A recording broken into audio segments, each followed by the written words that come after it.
بسم اللہ الرحمن الرحیم۔ شروع اللہ کے نام سے جو بڑا مہربان اور رحم کرنے والا ہے۔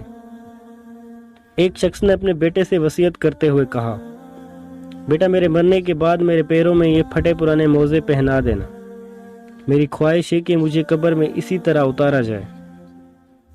باپ کا مرنا تھا کہ غسل و کفن کی تیاریاں شروع ہونے لگیں۔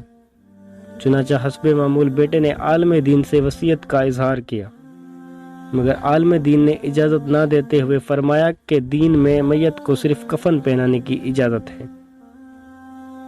لڑکے نے کافی اصرار کیا، جس کی بنا پر علماء شہر ایک جگہ جمع ہوئے تاکہ کوئی نتیجہ نکال سکیں، مگر ہونا کیا تھا، لفظی تکرار بڑھتی گئی۔ اسی دوران ایک شخص آیا اور بیٹے کو باپ کا خط تھما دیا، جس میں باپ کی وصیت کچھ یوں تھی، میرے پیارے بیٹے دیکھ رہے ہو، کثیر مال و دولت، باغات، گاڑی، کارخانہ اور تمام تر چیزیں ہونے کے باوجود اس بات کی بھی اجازت نہیں کہ میں اپنا پرانا پھٹا ہوا موزہ اپنے ساتھ لے جا سکوں۔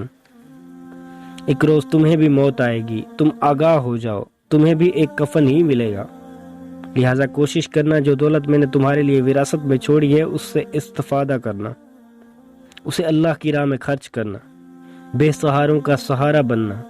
جو واحد چیز قبر میں تمہارے ساتھ جائے گی وہ تمہارے اعمال ہوں گے۔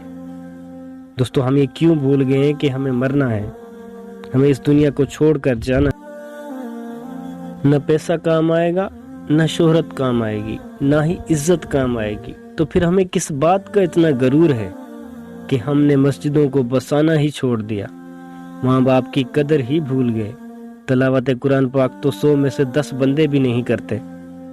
کیا ہمیں قبر کے اندھیرے یاد نہیں؟ تم قبر کی سنسان کوٹھڑی کو بھول گئے ہو؟ یہ دماغ سے نکال دو کہ تم ہمیشہ اس دنیا میں رہو گے۔ مرنا ہے، مرنا ہے، آج نہیں تو کل ہمیں مرنا ہے۔ ہم سب بھول گئے ہمیں جانا کہاں ہے، ہماری منزل کیا ہے۔